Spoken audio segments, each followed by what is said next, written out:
ज्ञानतिमिरन्दस्य ज्ञानाञ्जनशलाकचक्षुरुन्मिलितं येन तस्मै श्रीगुरवे नमः। श्रीचैतन्यमनोभीष्टं स्थापितं येन भूतले स्वयं रूपः कदा मह्यं ददाति सुखान्तिकं। वन्देऽहं श्रीगुरुं श्रीयुतपदकमलं श्रीगुरुं वैष्णवांश्च श्रीरूपं साग्रजातं सहगण रघुनाथान्वितं तं सजीवं साद्वैतं सावधूतं परिजनसहितं कृष्णचैतन्यदेवं श्रीराधा कृष्णपादान् सहगण ललिता श्रीशाकान्तांश्च। हे कृष्ण करुणा सिंधु दीनबंधो जगत्पते गोपेश गोपिकान्त नमस्ते तप्त कांचन गौरांगी राधे वृंदावनेश्वरी वृषभानुसुते देवी प्रणमामि हरिप्रिये वाञ्छाकल्पतरुभ्यश्च कृपा सिन्धुभ्येव च पतितानां पावनेभ्यो वैष्णवेभ्यो नमो नमः। जय श्री कृष्ण चैतन्य प्रभु नित्यानंद श्री अद्वैत गदाधर श्रीवासदि गौर भक्तवृंद। हरे कृष्ण कृष्ण कृष्ण हरे हरे, हरे राम राम राम हरे। नमो विष्णुपादाय कृष्ण कृष्णाय भूतले श्रीमते भक्तिवेदांत स्वामी नित्यानंद। नमस्ते सारस्वती देवे गौरवाणी प्रसारणे निर्विशेष शून्यवाद।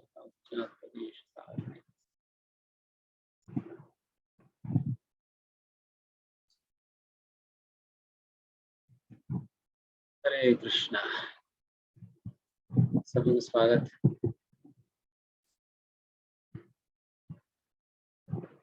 आज हम श्रीमद् भगवद गीता 13वां अध्याय 6वां श्लोक से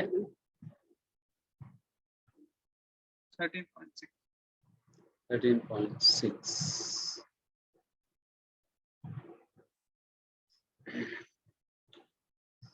वैसे जैसा हम पिछली बार चर्चा किए थे, इस 13वां अध्याय के अंतर्गत विशेषतः 6 चीजों के विषय में चर्चा होगी। क्षेत्र, क्षेत्रज्ञ, ज्ञानम, ज्ञेयम, पुरुष, प्रकृति। ये 6 चीजों के विषय, 3 पैर से बेसिकली। क्षेत्र, क्षेत्रज्ञ एक पैर हो गया, और ज्ञानम, ज्ञेयम एक पैर हो गया, पुरुष, प्रकृति एक पैर। इन 6 चीजों के विषय में इस पूरा अध्याय के अंतर्गत चर्चा होती है। पहले 7 श्लोकों में क्षेत्र, क्षेत्रज्ञ के विषय में ही विशेषतः चर्चा रहा। पहले 7 श्लोकों में क्षेत्र, क्षेत्रज्ञ के विषय में चर्चा होती है। फिर उसके उपरांत 8वां श्लोक से लेकर 12वां श्लोक तक ज्ञानम के विषय में चर्चा होता है। फिर 13वां श्लोक से 19वां श्लोक तक हमें ज्ञेयम, ऑब्जेक्ट ऑफ नॉलेज। फिर उसके उपरांत चर्चा होती है पुरुष, प्रकृति के विषय में। पुरुष और प्रकृति के विषय में चर्चा होगा उसके उपरांत। इस प्रकार से ये 6 चीजों के विषय में इस पूरा अध्याय के अंतर्गत चर्चा होता है। तो अभी हम 6वां श्लोक और 7वां श्लोक में जो चर्चा करने वाले हैं, क्षेत्र, क्षेत्रज्ञ के विषय में चर्चा करेंगे। जैसे पिछली बार तो हम क्षेत्र, क्षेत्रज्ञ के विषय में हमने थोड़ा बहुत चर्चा किया, तो उसी चर्चा का आगे बढ़ाएंगे।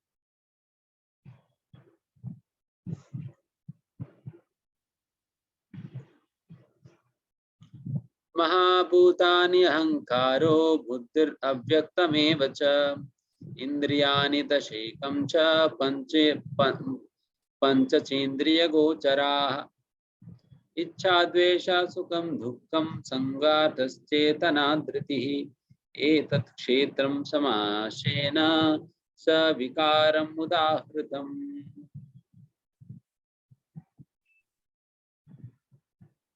पंच महाभूत अहंकार, बुद्धि, अव्यक्त तीनों गुणों की अप्रकट अवस्था, 10 इंद्रियों तथा मन, 5 इंद्रिय विषयम, इच्छा द्वेष सुख दुख संघात जीवन के लक्षण तथा धैर्य, इन सब को संक्षेप में कर्म का छेद तथा उसकी अंत क्रियाएं विकार कहा जाता है।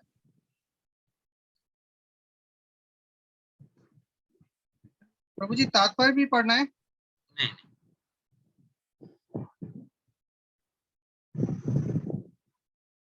पिछली बार हमने बताया क्षेत्र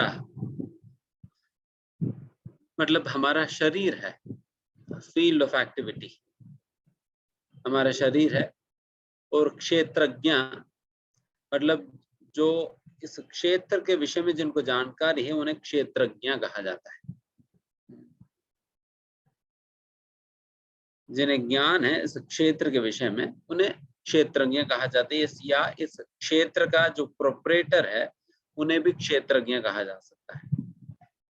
और क्षेत्र के विषय में बताया गया था, क्षेत्र मतलब हमारा शरीर है, फील्ड ऑफ एक्टिविटी, और क्षेत्रज्ञ ये दो प्रकार के क्षेत्रज्ञ हो सकते हैं, एक तो जीव, दूसरा परमात्मा। जीव केवल अपने क्षेत्र के विषय में उनको जानकारी है, क्योंकि उनकी चेतना केवल अपने ही क्षेत्र के अंतर्गत फैला हुआ है।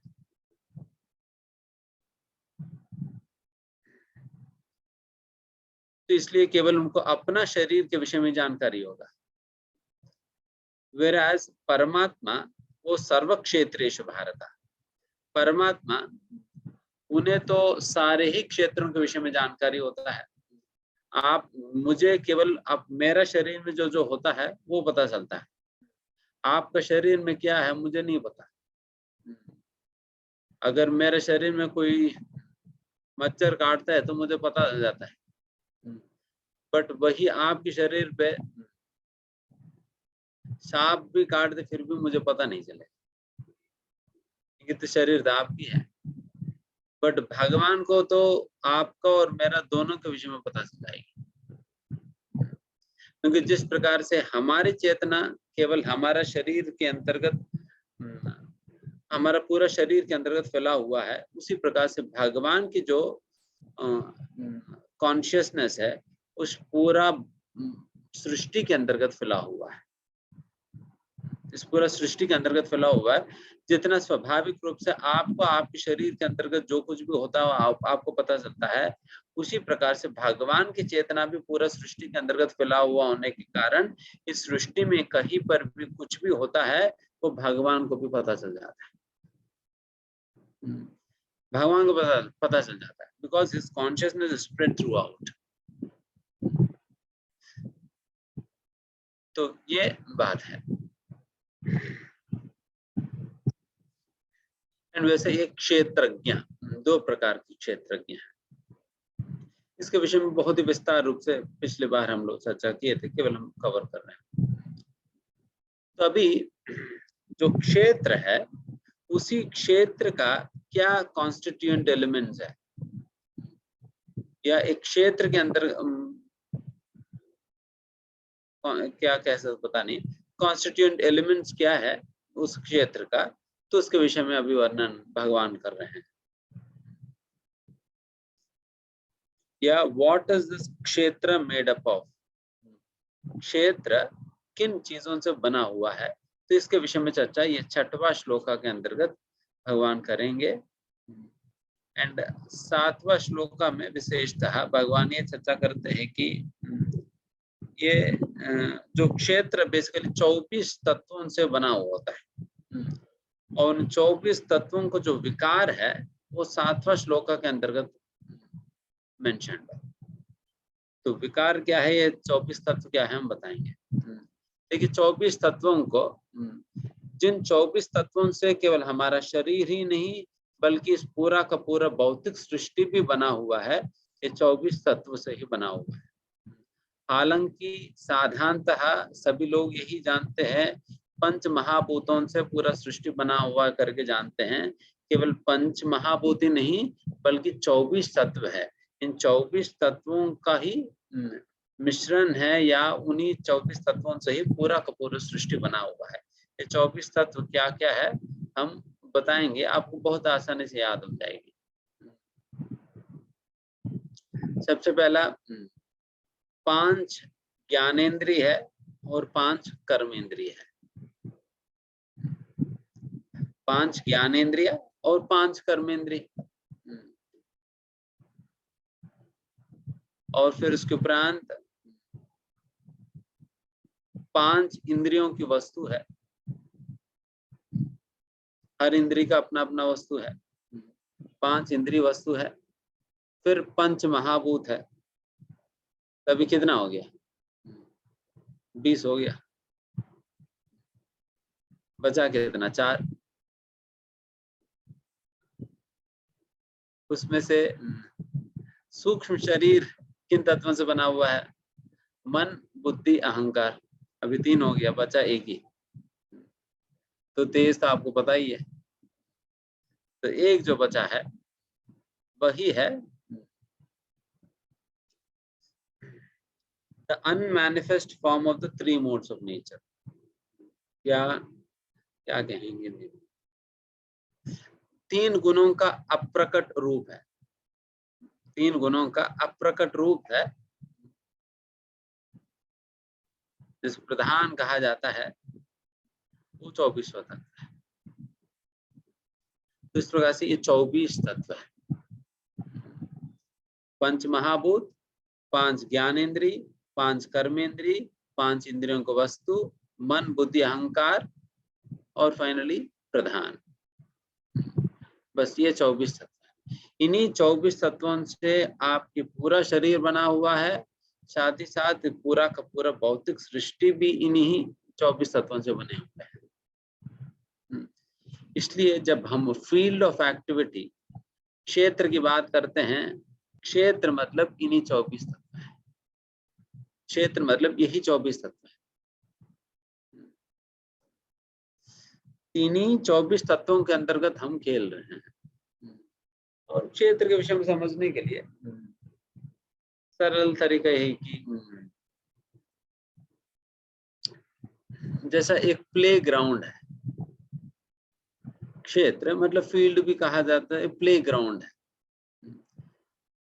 जैसे बच्चों के लिए कोई भी गेम खेलने के लिए ग्राउंड होता है ना, बट हर ग्राउंड का अपना फेंसिंग होता है। उसी फेंसिंग के अंतर्गत रहते हुए आपको जो भी खेलना है खेलना है। फेंसिंग के बाहर जाकर खेल नहीं सकते। अगर बैट्समैन कहेगा हम जाकर गैलरी में खड़े हो जाएंगे, वहां पर बॉल फेंको, तो काम नहीं चलेगा ना। उनको ग्राउंड के अंदर ही खेलना है। उसी प्रकार से जो क्षेत्र आपको दिया जाता है इन 24 तत्वों की माध्यम से, उसी क्षेत्र के अंतर्गत ही आपको जो भी खेलना है। सभी का क्षेत्र अलग अलग होता है। किसी को बड़ा क्षेत्र दिया जाता है, किसी को छोटा क्षेत्र दिया जाता है।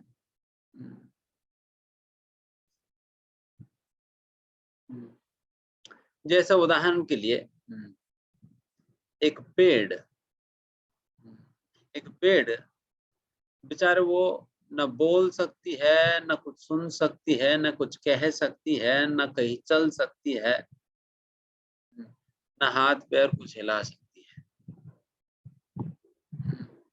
तो उनका क्षेत्र है, उनका जो क्षेत्र फील्ड ऑफ एक्टिविटी काफी लिमिटेड है। वही पेड़ से थोड़ा सा पशु योनि की तरफ आएंगे तो पशु योनि में कुछ और कार्य एक्स्ट्रा किया जा सकता है, कुछ और एक्स्ट्रा कार्य किया जा सकता है। उनका फील्ड, उनका जो प्लेग्राउंड है वो थोड़ा सा बड़ा है। और वही थोड़ा मनुष्य योनि में आ जाए, मनुष्य योनि में सारे इंद्रिय ठीक ठाक काम करता है। आप सुन सकते हो, बोल सकते हो, देख सकते हो, स्पर्श कर सकते हो, ये सारे कुछ कर सकते हो। तो ये सारे फील्ड ऑफ एक्टिविटी बड़ा हुआ है मनुष्यों में। एंड मनुष्यों में भी विभिन्न प्रकार की फील्ड ऑफ एक्टिविटी होता है। जैसे उदाहरण के लिए एक गरीब बच्चा, उनके पास कुछ खेलने का सामान ही नहीं है, कुछ खेलने का सामान नहीं है, न कोई प्लेग्राउंड है, न कुछ है उनके घर पे। बस वही एक कमरे में माता पिता रहते हैं, पूरी उसी कमरे में रहते हुए उनको भी अपना खेलना होता है बस। तो उनका वहां पर क्षेत्र सीमित हो गया। वही थोड़ा सा अमीर व्यक्ति है, तो उनके पास कई सामान है खेलने के लिए, काफी कुछ करने के लिए, इधर उधर घूमने के लिए, ग्राउंड भी बहुत बड़ा सा है। इस प्रकार से उनका फील्ड थोड़ा सा बड़ा है। उस प्रकार से क्षेत्र विभिन्न प्रकार की होती है। जितना बड़ा क्षेत्र आपको मिलता है, उतना बड़ा क्षेत्र में आपको खेलने के लिए मिलता है। तो अल्टीमेटली आपको किस प्रकार की क्षेत्र और कितना मात्रा में जो क्षेत्र, वो कौन निर्धारित करते हैं, किसके आधार पर आपको मिलता है? आप अपनी कर्मों के आधार पर आपको मिलेगी आपकी क्षेत्र। आपके कर्म के आधार पर आपके क्षेत्र की निर्धारणा होती है।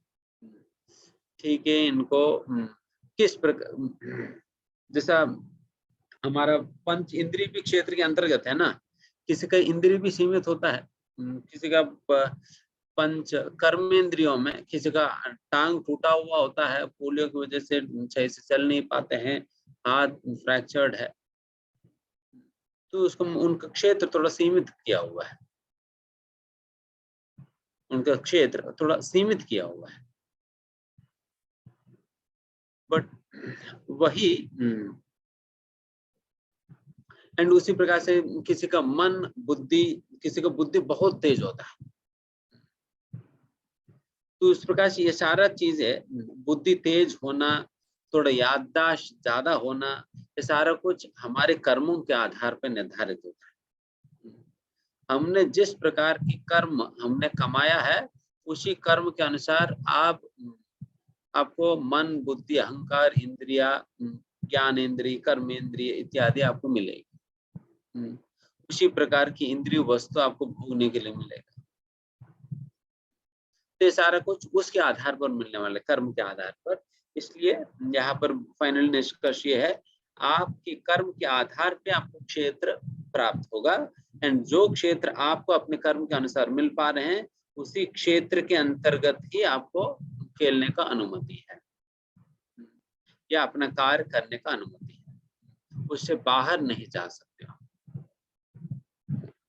तो इस प्रकार से यहाँ पर क्षेत्र का वर्णन यहाँ पर कर रहे हैं।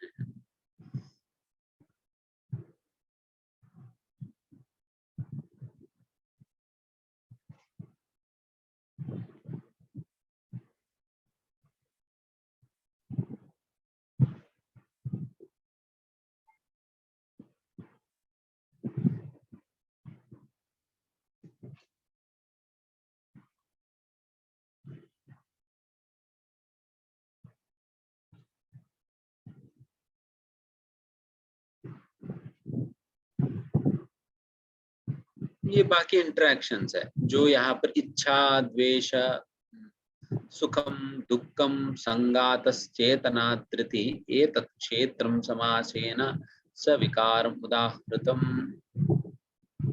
ये सारा इंटरेक्शंस है।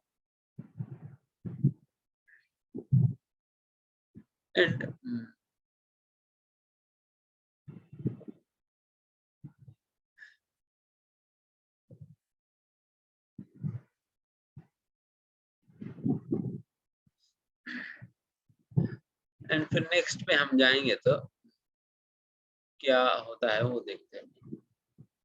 नेक्स्ट श्लोका पे 8वां श्लोका से यहाँ पर ज्ञानम, ज्ञानम कहने की वजह द प्रोसेस ऑफ नॉलेज, ज्ञान प्राप्त करने का विधान यहाँ पर बताया जा रहा है, या अन्य वचनों में कहा जाए कौन सा व्यक्ति योग्य है ज्ञान प्राप्त करने के लिए, या किस प्रकार से ज्ञान प्राप्त किया जा सकता है, ज्ञान को कौन धारण कर सकेगा, इसके विषय में वर्णन है।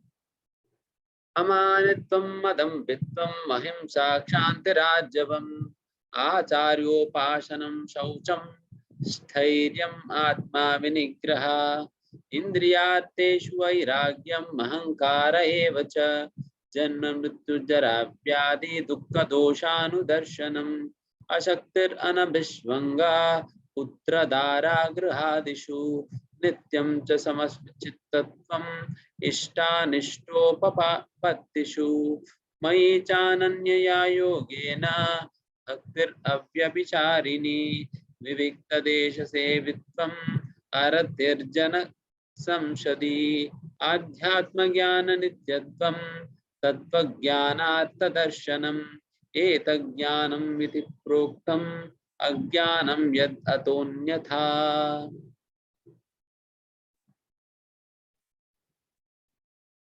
विनम्रता, दमहीनता, अहिंसा, सहिष्णुता, सरलता, प्रामाणिक गुरु के पास जाना, पवित्रता, स्थिरता, आत्म संयम, इंद्रिय तृप्ति के विषय का परित्याग, अहंकार का अभाव, जन्म मृत्यु, वृद्ध अवस्था तथा रोग के दोषों की अनुभूति, वैराग्य, संतान, स्त्री, घर तथा अन्य वस्तुओं की ममता से मुक्ति, अच्छी तथा बुरी घटनाओं के प्रति असंभाव, मेरे प्रति निरंतर अन्यन भक्ति, एकांत स्थान में रहने की इच्छा, जन समूह से बिलगांव, आत्म साक्षात्कार की महत्ता को स्वीकारना तथा परम सत्य की दार्शनिक खोज, इन सबको मैं ज्ञान घोषित करता हूं और इनके अतिरिक्त जो भी है वह सब अज्ञान है।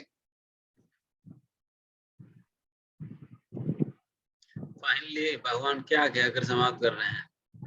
इसके अलावा जो कुछ भी हो अज्ञान है।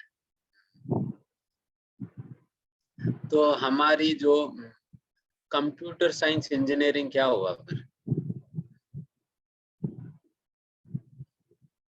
इतना सारा medical science, artificial intelligence, Einstein's theory of relativity, ये सारा कुछ क्या हुआ? क्या इन सारी चीजों के नामकरण है यहाँ पर? Newton's laws of motion, Einstein's equations, Schrodinger's wave equation, ये सारे इसमें से कुछ भी नहीं यहाँ पर। यहाँ पर तो ज्ञान का मतलब तो भगवान कुछ और ही बता रहे हैं जो हमने कभी सुना ही नहीं। So what have we doing all these years? एक व्यक्ति को अपना पढ़ाई कंप्लीट करने में आज के समय पे तो कम से कम 25 से 30 साल तो लग ही रहा है। एटलीस्ट 25 to 30 years उनको अपना पढ़ाई कंप्लीट करने में लग रहा है। तो ये 25 से 30 साल जो पढ़ रहे हैं, जो भी उन्होंने 25 से 30 साल में पढ़ा है, उसके अंतर्गत एक बात भी यहाँ पर भगवान बता नहीं रहे। Not even a single point is being mentioned here. एक बात भी नहीं है। That means हम अपना 25 से 30 साल में पढ़ाई क्या किया, कौन सा ज्ञान का अर्जन किया?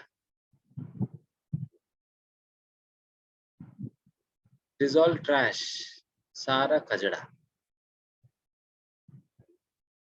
इसलिए भक्तिविनोद ठाकुर एक भजन में कहते हैं, विद्या रे विलासे कटई नुखाला। हे भगवान, मैंने क्या कर दिया? मैं अपना सारा समय विद्या रे विलासे, अब इस बेकार की विद्या में मैं अपना विद्या को सीखने में मैं अपना सारा समय मैंने खराब कर डाला, जो कि असलियत में विद्या ही नहीं कहा जाता है, बल्कि ये अविद्या है। Anything apart from this is being declared as ignorance. उसके अलावा सब कुछ ignorance के विषय रूप में जाना जा रहा है।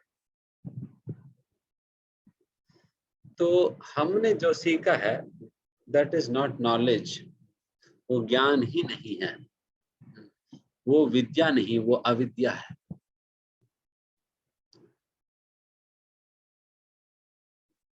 इसलिए जो शास्त्र में कहा जाता है, विद्या विनय संपन्ने ब्राह्मणे गविहस्तिनि सुनी चैव स्वपाके च पंडिता समदर्शिनः। विद्या विनय संपन्ने, जो जिनके पास ये असली विद्या है, वो विनय से पूर्ण होता है। एंड जो जिनके पास ये विद्या और विनय है, देन वो व्यक्ति पंडित है। एंड वो पंडित व्यक्ति ब्राह्मण को, शूद्र को,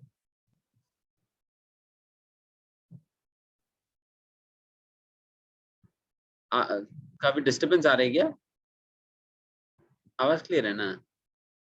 ठीक है, मेरी आवाज क्लियर है। ब्राह्मण को, एक शूद्र को, एक गवी मतलब एक पंडित को भी, और या एक हाथी को, एक कुत्ते के मांस खाने वालों को, सभी को समान रूप से देख पाता है। Because he is not seeing the external body rather he is able to perceive the soul within.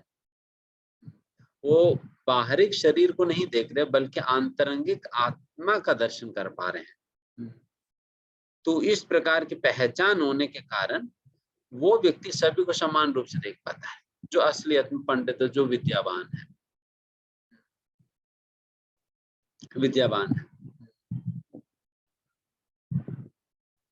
But यहाँ पर अब देखिए, हम जो कुछ भी पढ़ाई वढ़ाई कर रहे हैं, क्या उससे इस प्रकार की बात हासिल कर पा रहे हैं हम? जिस प्रकार की समत्व की दृष्टि, are we able to achieve such an equipoised vision? नहीं, क्योंकि असलियत में पंडित का मतलब इस प्रकार के विजन होनी चाहिए, बट यहाँ पर उस प्रकार के विजन डेवलप नहीं हो रहे हैं। इसका मतलब हम पंडित है ही नहीं। क्यों पंडित नहीं? क्योंकि हमने अविद्या को पढ़ के हम सोच रहे ये विद्या है, इसलिए लोग बेकार में अपना सारा समय गंवा रहे हैं, असलियत में कहा जाए। देखिए, पहले जमाने में, पहले वैदिक कल्चर के अंतर्गत हम बता रहे थे, ध्यान से सुनिए। वैदिक संप्रदाय में ब्राह्मण को मतलब गुरुकुल में भेजा जाता था, एक गुरु के निर्देशन में उन्हें पढ़ाते थे। एंड उसी प्रकार से क्षत्रिय को भी भेजा जाता था स्कूल में पढ़ाने के लिए। क्षत्रिय को क्षत्रिय धर्म के विषय में, राजनीति के विषय में, प्रजा का पालन पोषण, उनको कैसे निर्देशन देना चाहिए इत्यादि चीजों के विषय में उन्हें ट्रेनिंग दिया जाता था उसमें।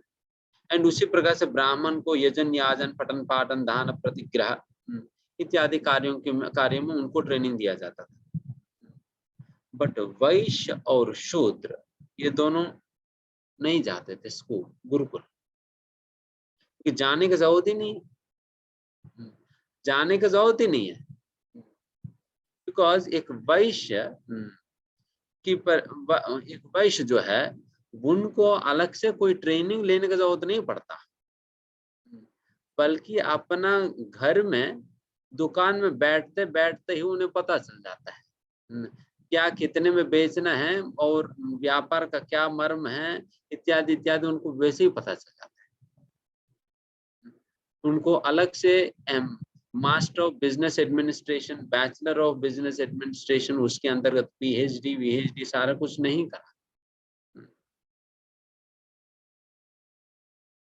because this education is considered to be so simplistic,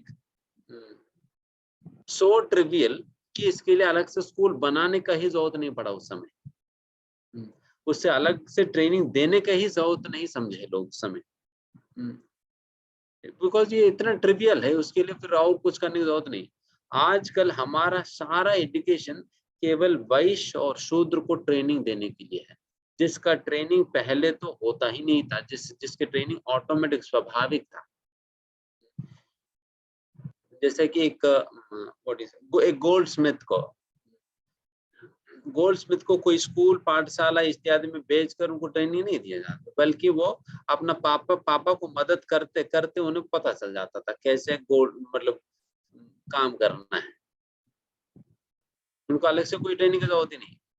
but आज की समय पे सारा ट्रेनिंग एंड एजुकेशन सब कुछ they are simply meant to train a person in the profession of Vaishya and Shudra, and सभी लोग इसी वृत्तियों में, वैश्य और शूद्र की वृत्ति में, बस। तब देखिए, तो इस प्रकार से इसके लिए कोई ट्रेनिंग और विद्या एजुकेशन इत्यादि चीजों की जरूरत नहीं। बट अभी कितना पढ़ाई, कितना इंजीनियरिंग, एमबीए, ये वो सारा कुछ, सारा जंग।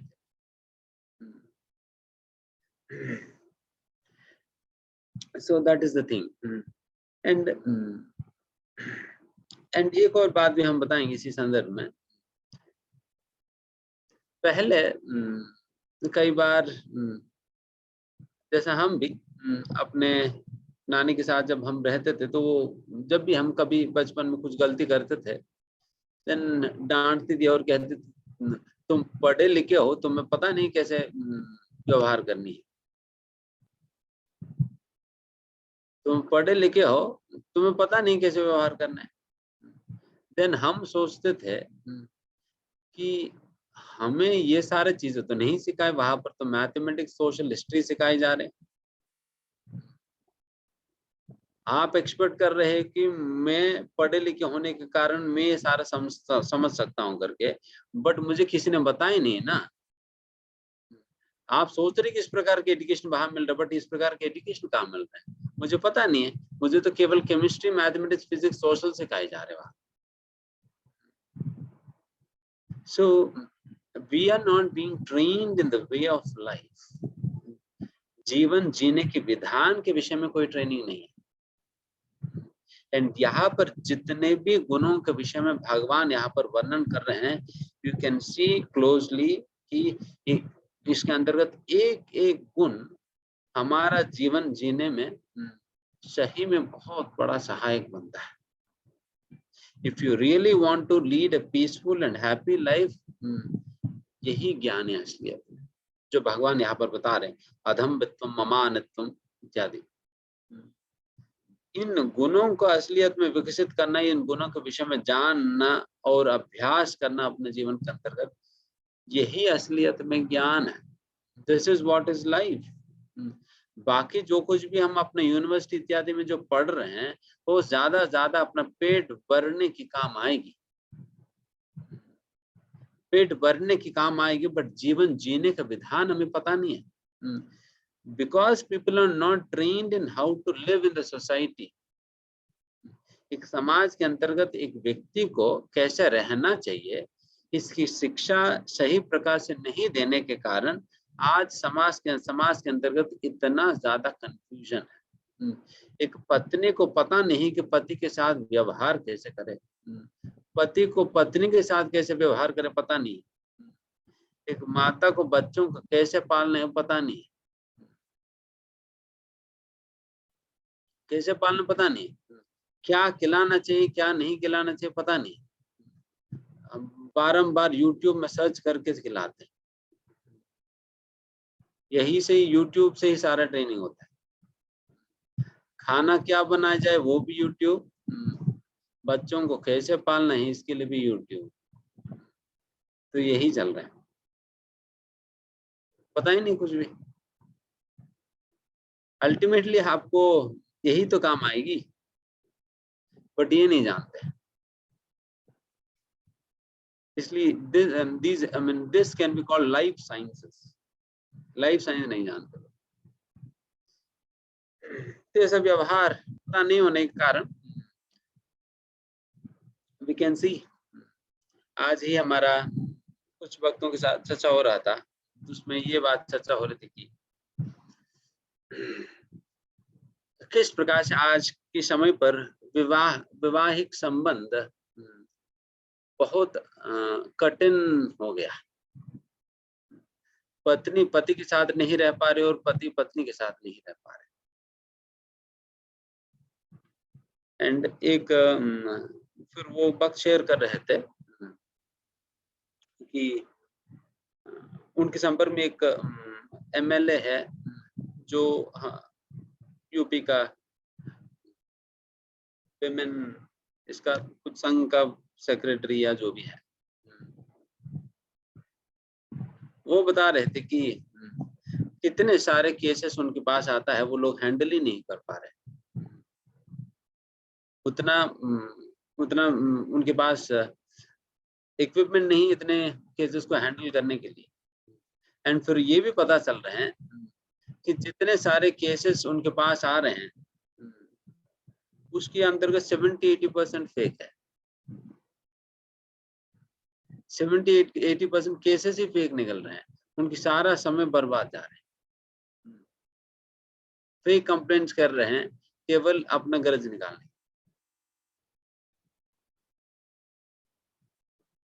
तो इस प्रकार से बिकॉज लोगों को अभी पता नहीं किन के साथ कैसे व्यवहार करें, उनको क्या करनी चाहिए पता ही नहीं। So that is the reason इतना सारा कंफ्यूजन है। एंड फिर बता रहे थे कि इसलिए आज के समय पे युवकों को, युवक और युवतियों को शादी मतलब बहुत डर लगने लगा। They are frightened about getting married. Why? Because they are frightened about divorce. Diverse की वजह से, डर के कारण शादी नहीं करना चाह रहे, क्योंकि शादी करेंगे तो फिर डाइवर्स के समय दिक्कत हो जाएगी। पुरुष सोच रहा है कि अच्छा मैं शादी कर तो लूंगा, फिर उसके बाद उल्टा पड़ गया, देन फिर शादी तो टूट ही जाएगी, बट मेरा सारा कमाई भी ले जाएगी, सारा कमाई भी ले जाएगी उल्टा, तो फिर मैं क्यों शादी में पड़ूं करके फिर शादी नहीं करना चाह रहे। मतलब ये विपरीत भावनाएं आज के समय पर समाज के अंतर्गत चल रही है। ये सारा चीजों को मूल कारण है सही प्रकार की प्रशिक्षण नहीं देना। बिकॉज आज के समाज की एकमात्र फोकस है मटेरियलिस्टिक लाइफ, भौतिक प्रकार की जीवन।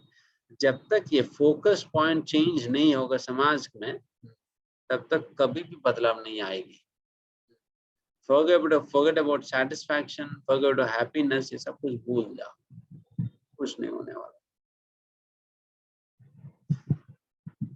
फोकस चेंज होना होगा समाज की, जो लक्ष्य है, जो ध्येय है, वो चेंज होना होगा, नहीं तो बहुत केवोटिक सिचुएशन होने वाली आगे जाकर।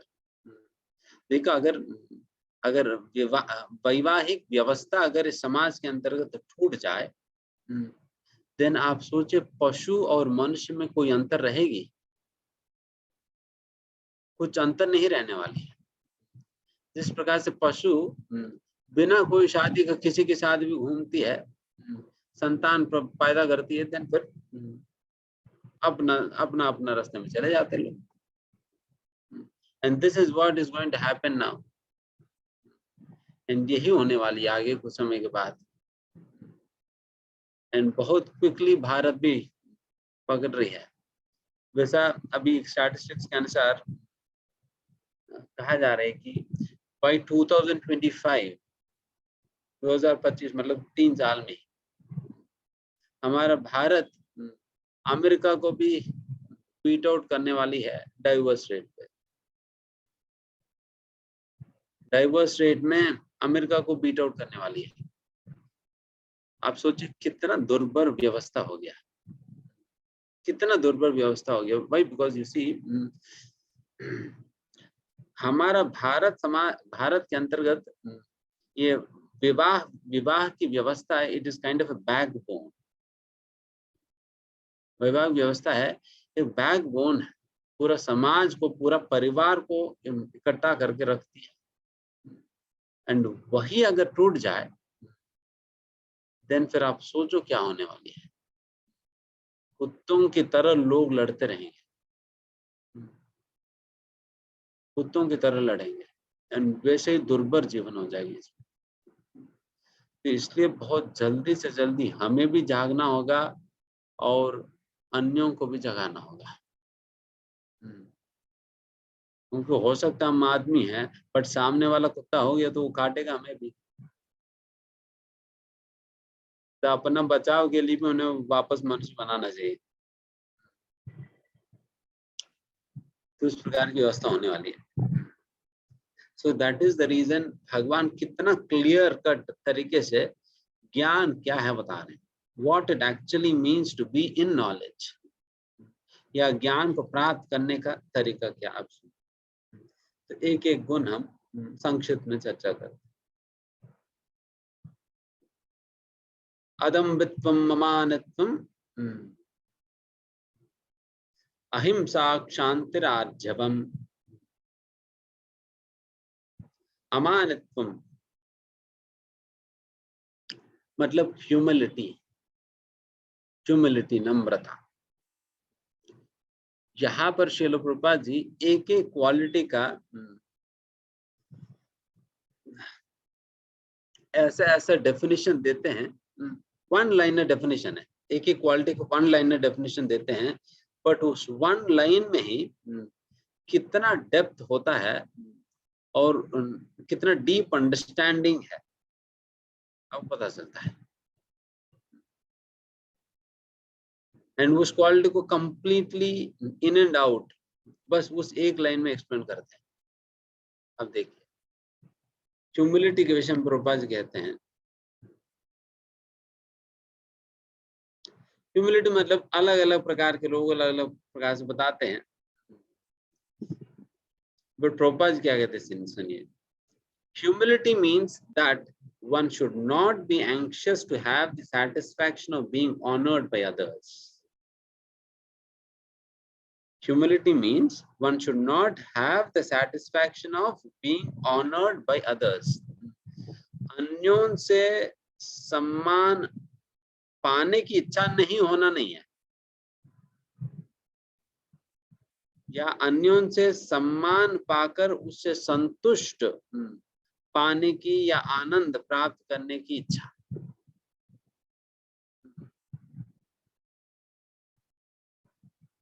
That means we are deriving satisfaction in receiving respect from others. जब कोई हमें माला पहनाता है, कोई प्रभु जी करके कहते हैं, then हम फूल जाते हैं। तो यहाँ पे प्रभु जी वही प्रभुपाद जी बता रहे हैं कि जो फूलता है वो नम्र नहीं है। तो वही कि गैस भरने पे जो फूले बिना रह पाता है वो नम्र है। तो गैस भरने वाले तो खूब मिल जाएंगे, जिनको भी जब भी अपना कुछ काम निकालना होता है बट थोड़ा गैस भरते हैं, तो गैस लेकर आता है,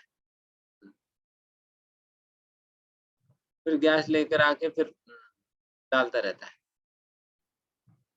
जब भरता है तभी पता चल जाता है अच्छा इनको कुछ काम निकालना है, इसलिए पहले गैस भरा के फिर हमें लाइट करते रहे ताकि फिर उसके बाद अपना काम निकालेगा।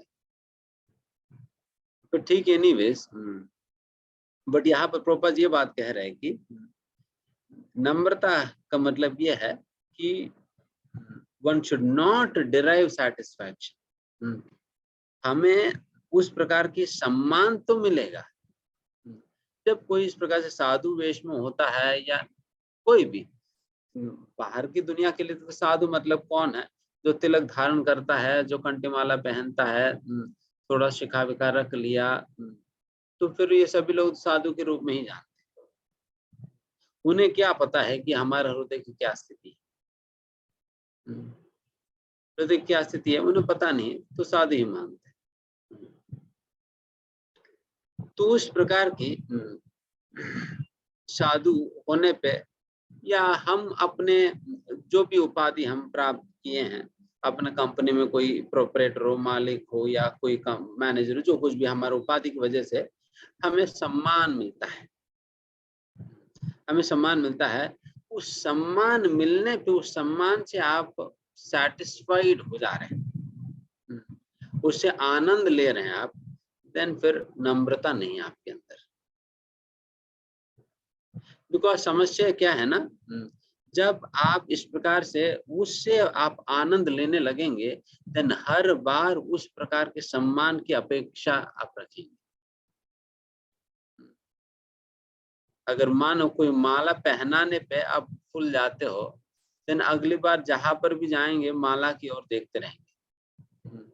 किसी और को माला पहनाने जा रहे तब भी उनकी ओर देखते रहेंगे, मेरा कब आएगी,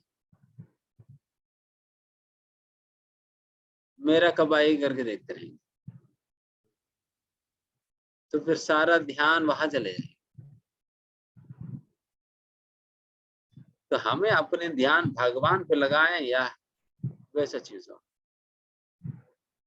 इसलिए नम्रता बहुत अनिवार्य है, जो यहाँ पर प्रभुपाद बता रहे हैं।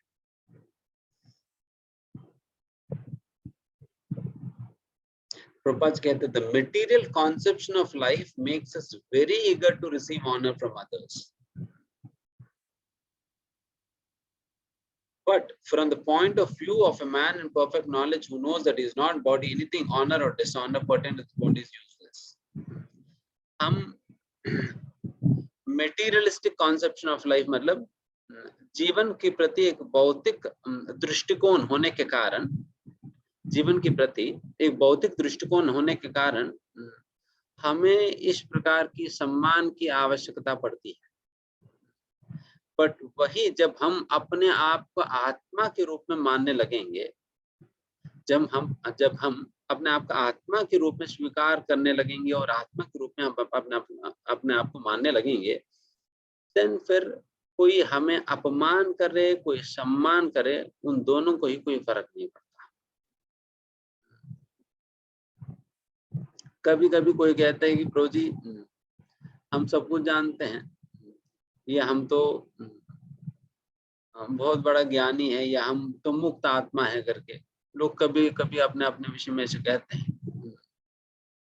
देन ये बात पता चल जाएगी वे कहने पर नहीं, जब सम्मान और अपमान पे दोनों में समतुल्य रह पाता है, देन पता चल जाएगा।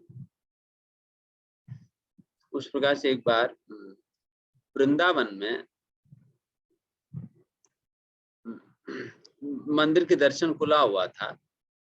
उस समय कोई आए थे, वहां पर कीर्तन चल रहा था, तो फिर वो बहुत भावुक होकर नाच रहे थे, रोते रोते। बीच में चिल्ला रहा था, जमीन पे लौट रहा था, इत्यादि इत्यादि सारा इस प्रकार काफी नाटक कर रहा था। देन प्रभुपाद जी के शिष्य प्रभुपाद जी के पास दौड़ दौड़ कर गए थे। फिर प्रभुपाद जी कहले, प्रभुपाद जी हमारे मंदिर में शुद्ध भक्त आए हैं, हमारे मंदिर में शुद्ध भक्त। प्रभुपाद, अरे ये कौन शुद्ध भक्त, कौन आए प्रभुपाद। फिर भक्त लोग कहने लगे, प्रभुपाद जी ये तो बिल्कुल रो रहे हैं, सारा अष्ट सात्विक प्रकट हुए हैं। वो कभी हंसता है, कभी रोता है, कभी चिल्लाता है, कभी लौटता है, जोर जोर से कीर्तन कर रहे हैं। तो ये तो बिल्कुल पूरा ये फिर प्रभुपाद ये सारे ड्रामा कहाँ हो रहे हैं। फिर उन्होंने कहा कि टेम्पल हॉल में हो रहे हैं। फिर प्रभुपाद ने कहा कि ठीक है, एक काम करना, तुम लोग जाके एक बार उन्हें मारना, मारने के बाद भी वो सारा कुछ कंटिन्यू कर रहे हैं, देन बाद में क्षमा मांग लेना, बाद में क्षमा मांग लेना। अगर कंटिन्यू नहीं करा, देन समझ लेना कि ये तो शुद्ध भक्त नहीं है।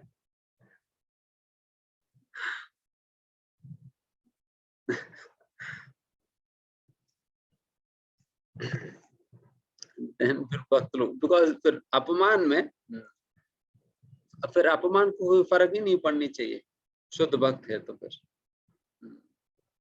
बट यहाँ पर फिर उनको जैसा भक्त लोगों ने कुछ कहा, फिर तुरंत वो भड़क गए थे। देन फिर हो गया सारा भक्ति हो गया वही का वही। तो इस प्रकार से अपमान और सम्मान में समतुल्य नहीं है। वही आप सुखदेव गोस्वामी के विषय में देखिए। सुखदेव गोस्वामी जब ये शुक्रताल में परीक्षित महाराज से मिलने के पूर्व हस्तिनापुर में थे, हस्तिनापुर होते हुए आ रहे थे। हस्तिनापुर की जितने भी स्त्रियां और बच्चे ये सभी लोग समझे नहीं कि ये कौन है, कितनी बड़ी महात्मा करके समझ नहीं सके।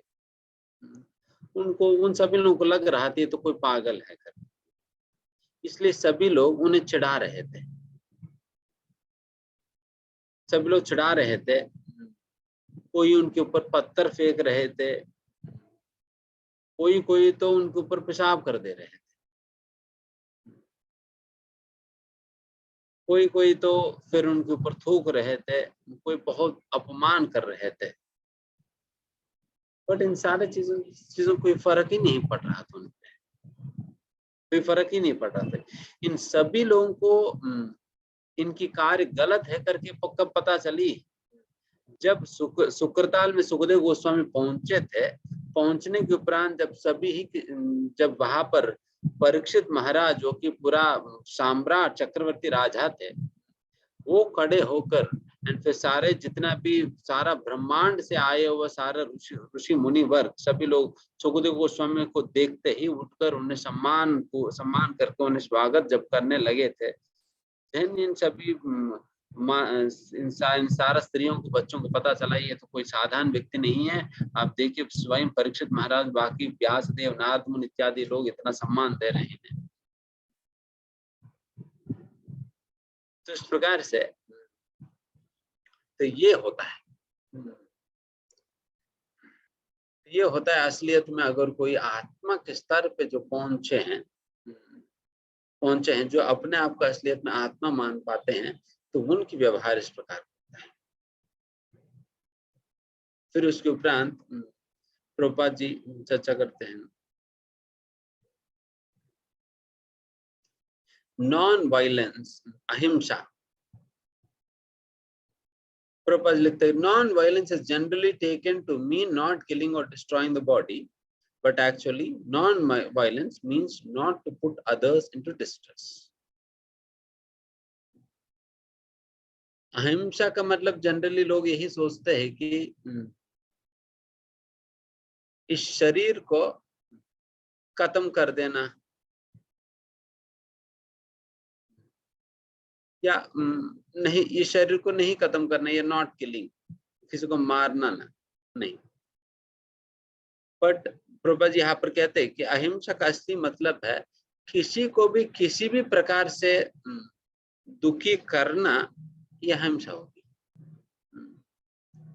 Means not to put others into distress, अन्यों को दुख में किसी भी प्रकार से रखना, ये अहिंसा या ये हिंसा है। एंड इस प्रकार से नहीं करना, यह अहिंसा है।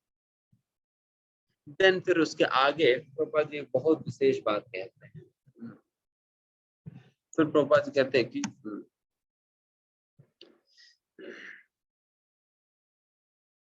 सारे दुखों का मूल कारण है, अभी दुख के विषय में बताया ना, सारे दुखों का मूल कारण है अज्ञान। सारे दुखों का मूल कारण है अज्ञान, और वैसा अज्ञान को जो खत्म करने का प्रयास करता है, देन वो असलियत में अहिंसावादी है। अहिंसावादी है, और जो इस प्रकार से उस अज्ञान को खत्म करने का प्रयास नहीं कर रहे हैं, वो हिंसा कर रहे हैं। अन्य वचनों में इस प्रकार से कहा जा सकता है, जो व्यक्ति भगवान के संदेश का जो प्रचार कर रहे हैं, वो अहिंसावादी है। जो प्रचार नहीं कर रहे हैं, वो हिंसा कर रहे हैं, वो हिंसा कर रहे हैं। बिकॉज सारे किसी भी व्यक्ति के जीवन में कोई भी कष्ट का मूल कारण अज्ञान है, और वैसा अज्ञान को हम प्रचार करके खत्म कर सकते हैं। इसका मतलब प्रचार ही दवाई है उनकी बीमारियों को ठीक करने के लिए। उनकी बीमारी को ठीक करने के लिए प्रचार ही दवाई है। एंड ऐसा दवाई हमारे पास होते हुए भी अन्यों को नहीं पहुंचाएंगे, देन फिर क्या ये हिंसा नहीं हुआ? जैसा उदाहरण के लिए मान लो कि एक बहुत बड़ा एपिडेमिक हो गया, जैसा कि कोरोना हो गया। कई लोग कोरोना की वजह से मर जा रहे हैं, सैकड़ों लोग लाखों लोग मर जा रहे हैं। और कोरोना की दवाई आपको पता चल गया, कोरोना का दवाई आपको पता चल गया, बट आप किसी को दे नहीं रहे और बता नहीं रहे, एंड फिर उसकी वजह से लाखों लोग मर रहे हैं। क्या ये हिंसा नहीं हुआ?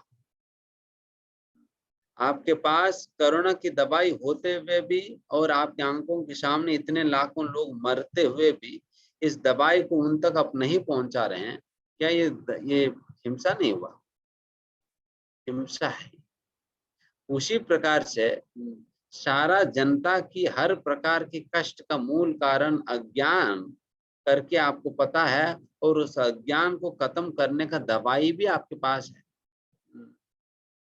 दवाई होते हुए आप अन्यों को इस दवाई के विषय में ना बताकर फिर उनको अपने कष्टों में ही रहने देंगे, ये तो बहुत बड़ा हिंसा है। यही बात यहाँ पर पप्पा जी कह रहे हैं। इसलिए जो प्रचार नहीं कर रहे हैं, भक्ति में आने के बाद, भक्ति के विषय में पता होने के बाद, भगवत गीता के विषय में जानकारी प्राप्त होने के बाद कोई प्रचार नहीं कर रहे हैं, इसका मतलब वो जीवों के प्रति बहुत बड़ा हिंसा कर रहे हैं। इसलिए हमारी जितना सामर्थ्य है, जितना क्षमता है, हमें प्रचार करनी चाहिए। हमें प्रचार करनी चाहिए, अन्यों को भगवान के विषय में, भगवान के संदेश अन्यों तक हमें पहुंचानी चाहिए। अगर इस प्रकार से नहीं करेंगे, हमारे ही आंखों के सामने सभी लोग इस संसार दावानल की अग्नि में जल कर राख हो जाएंगे और हम देखते खड़े रह जाएंगे। इसलिए इस प्रकार की दुर्व्यवस्था से बचने के लिए हमें प्रचार करनी चाहिए। फिर उसके उपरांत इसलिए प्रभुपाद लिखते हैं, so unless one elevates people to spiritual knowledge, one is practicing violence. बढ़िया स्टेटमेंट है। जब तक ये व्यक्ति इस प्रकार से प्रचार करके लोगों को नहीं बचाता है, वो केवल हिंसा का अभ्यास करता है। अभी टॉलरेंस, सहनशीलता, प्रभुपाद कहते हैं, tolerance means that one should be practiced to bear insult and dishonor from others. अन्यों से जब अपमानित होंगे, उस अपमान को सहनना चाहिए। यही टॉलरेंस है, यही टॉलरेंस है। एंड खास करके प्रभुपाद जिसमें बताते हैं, जब कोई भक्ति में आता है, भक्ति में आने के बाद उन्हें समाज की तरफ से अनेक प्रकार की इंसल्ट्स मिलेंगी, अनेक प्रकार की इंसल्ट्स मिलेंगी। इन सारा इंसल्ट्स को, इन सारा अपमान को सहनते हुए एक व्यक्ति को भक्ति की पद पर लगे रहना चाहिए। एंड इसी को सहनशीलता कहा जाए। यही असलियत में सहनशीलता है। क्योंकि भक्ति में आने के बाद अनेक प्रकार के लोग अनेक प्रकार की बातें कहेंगे,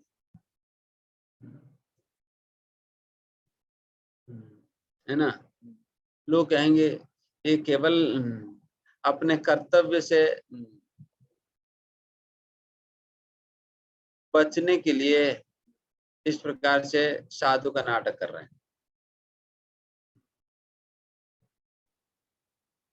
देखो, तो इस प्रकार से कई लोग कई प्रकार से कहते हैं भक्तों के विषय में। जब 1970s के समय पे, उस समय जब जैसा श्रील प्रभुपाद जी अमेरिका से आई थे 1971 में, उस समय पर ये कौन सा कोई आनंद, क्या आनंद में भूल गया,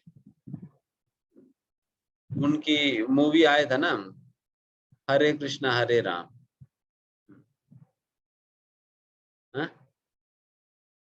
देवानंद सॉरी उनकी मूवी आया था फिर हरे कृष्ण हरे राम वाला। तो उसमें फिर हरे कृष्ण भक्तों को फिर एक नशा करने वाले लोगों की तरह दिखाए थे। एंड फिर उस समय बहुत फेमस हो गया, तो वो मूवी, तो वो सॉन्ग भी तो बहुत फेमस हो गया। तो फिर उसकी वजह से सभी लोग आकर भक्तों को चिढ़ाते थे, हरे कृष्ण, मतलब जैसे भक्त जाते थे फिर लोग पीछे से गाते थे हरे कृष्ण हरे राम करके, बहुत चिढ़ाते थे।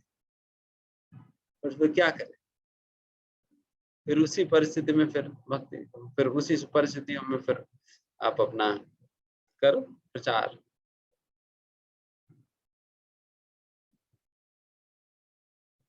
कभी कभी तो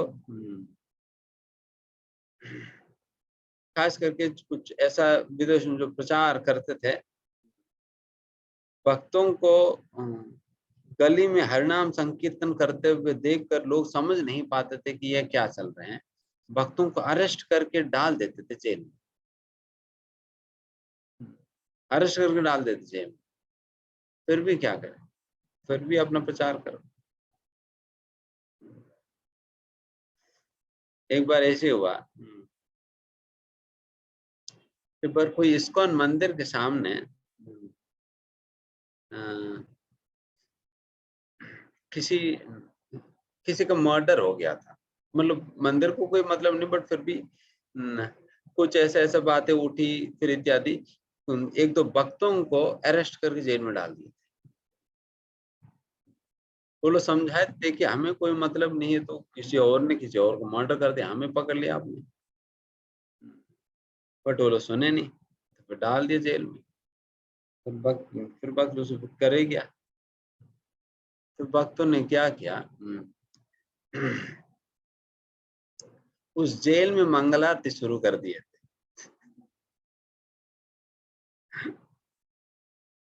जेल में मंगल आरती शुरू कर दिया। फिर सुबह मॉर्निंग प्रोग्राम शुरू कर दिए थे 4:30 बजे।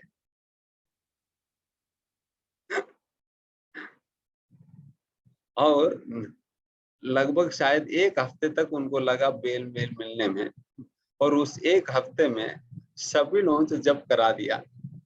वहां पर जितने भी लोग उन्हें मिले थे उनके साथ, सभी लोगों से कीर्तन करा दी, सब लोगों से जप करा दी, माला पकड़ा दिया, सब कुछ हो गया था। फिर 1 सप्ताह के बाद जब उनको रिलीज कर दिया, हाँ हमारा काम तो हो गया, अभी हम नेक्स्ट डेस्टिनेशन में चलेंगे।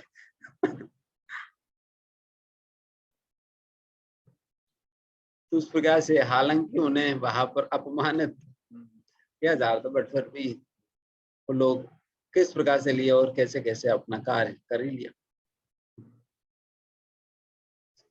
एक बार हमारा एक सन्यासी कई भक्तों के साथ मिलकर फॉरेन में ही संकीर्तन कर रहे थे, फॉरेन में संकीर्तन कर रहे थे, एंड सडनली वहां पर एक व्यक्ति आया, सामने से व्यक्ति आया, उस सन्यासी के ऊपर उन्होंने मतलब लिटरली उनके मुंह पे थूक दिए थे, थूक कर फिर चले गए। फिर उन्होंने क्या किया, बोला सन्यासी मतलब कितना सम्मान के साथ देखा जाता है भारत में, एंड वैसे सन्यासी के ऊपर वो थूक कर चले गए। फिर उन्होंने क्या किया, सन्यासी ने उसको साफ कर दिया, फिर अपना संकीर्तन करते रहे, अपना संकीर्तन करते रहे। तो इस प्रकार की अनेक अनेक प्रकार की अड़चन आएंगी जब भी आप कोई प्रचार के कार्य करेंगे।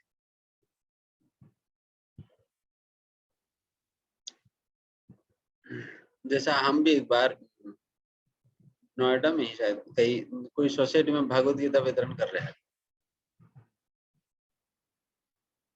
कोई भक्त ले गए थे, उनके घर पे ले गया, फिर ले जाने के बाद फिर हम लोग घर भी गया, फिर अपार्टमेंट में भी चले गए, पुस्तक ले गए थे, क्योंकि पता है कि परमिशन लेंगे तो परमिशन नहीं देंगे, तो इसलिए सीक्रेटली फिर उनके घर पे गया, फिर घर पे सारा माल वाल इधर उधर कर दिया, फिर बेसमेंट में आया, सभी सारा बांट दिया, 2 लोगों के इधर, 2 लोगों को उधर, 2 लोगों के इधर करके, एंड सभी फिर हमला कर दिया। देन फिर कुछ समय के बाद किसी ने कंप्लेन कर दिया गार्ड को, फिर गार्ड आया और हम लोगों को पकड़ा और गेट के बाहर कर दिया। तो फिर क्या करेंगे, फिर जाना बंद कर देंगे? नहीं, फिर अगली बार चले जाएंगे।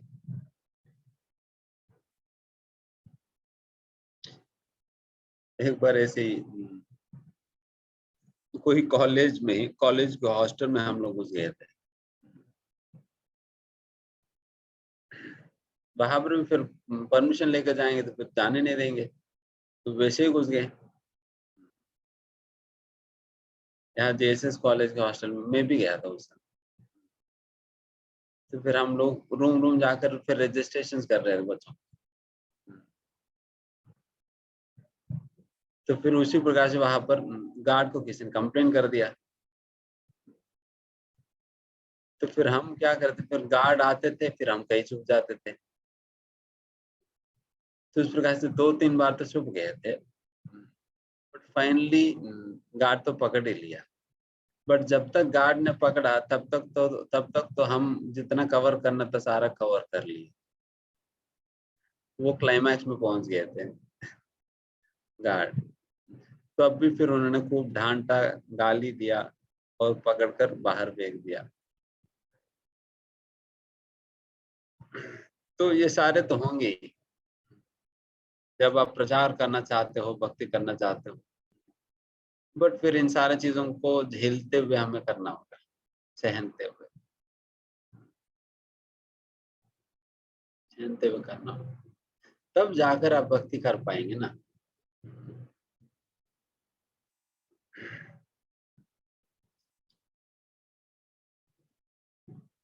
इसलिए प्रभुपाद लिखते हैं, so there may be many impediments to making advance in spiritual knowledge, but we should be tolerant and continue our progress with determination। बिल्कुल डिटर्मिनेशन के साथ एक व्यक्ति इन सारे कार्यों के बीच में भी फिर उन्हें आगे बढ़ना चाहिए। इस प्रकार के अड़चन तो कई आएंगे। प्रभुपाद जी के जीवन में कितना आया, हमारा तो कुछ भी नहीं। प्रभुपाद जी के जीवन में, हमारे आचार्यों के जीवन में कितना कुछ आया है, बट फिर भी उन लोगों ने किया। जैसा कई बात, एक आध बार तो भक्ति सिद्धांत सरस्वती महाराज की, महाराज को तो मारने का धमकी दिया गया था। गुंडों को कुछ लोगों ने पैसा देकर लगाए थे भक्ति सिद्धांत महाराज को जाकर जान से मारने के लिए। पुलिस को भी रिश्वत दे दिया गया था, तुम लोग भी चुप बैठना, तुम लोगों को भी कुछ नहीं कहना है। बट पुलिसों ने सोचा यार ये हर जगह तो हम पैसा तो लेते, बट ऐसा एक साधु को मारने के लिए क्या पैसा लेना है। देन फिर ये लोग जाकर फिर भक्ति सिद्धांत महाराज को बता दिए कि देखिए तुम्हें मारने ये लोग आ रहे हैं, तुम अपने आप को बचा लीजिए। फिर भी भक्ति सिद्धांत महाराज ने कहा अरे मैं थोड़ी डरता हूँ, मैं तो जाऊंगा नहीं यार, मुझे अभी प्रवचन देने में प्रवचन ही दूंगा, जिनको जो करना है करे। तो बैठ गए सभी भक्त लोग परेशान। सहस्त्र ठाकुर आप अगर नहीं जाएंगे, आप यही रह जाएंगे, देन फिर वो लोग आएंगे, फिर गुंडे फिर मारेंगे। देन जबरदस्ती भक्त सिद्धांत महाराज को उठाकर भागना पड़ा। महाराज जा नहीं रहे, इसलिए सिंह गुरु है, सिंह गुरु भक्त सिद्धांत महाराज। तो इस प्रकार से इतने सारे अड़चन थे, सारे अड़चनों के बीच में भी उन सभी लोगों ने अपना प्रचार कार्यों को कभी नहीं रोका। फाइन। इसके बाद आर्जवम, आर्जवम मतलब simplicity. Simplicity means that without diplomacy, one should be so straightforward that he can disclose the real truth even to an enemy.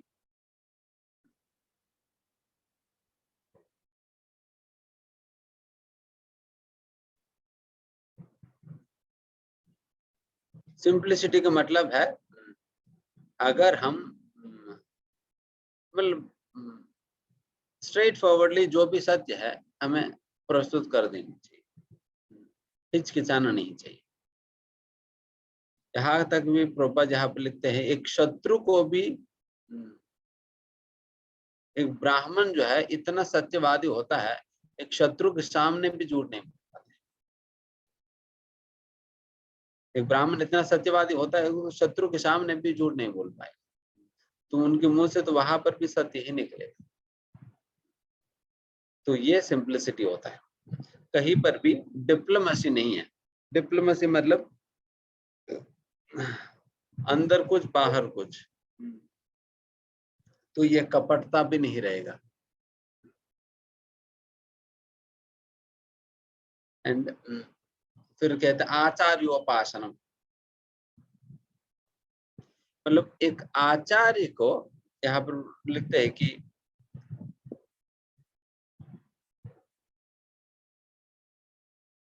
as for acceptance of the spiritual master, that is essential, because without the instruction of bona fide spiritual master, one cannot progress in spiritual life.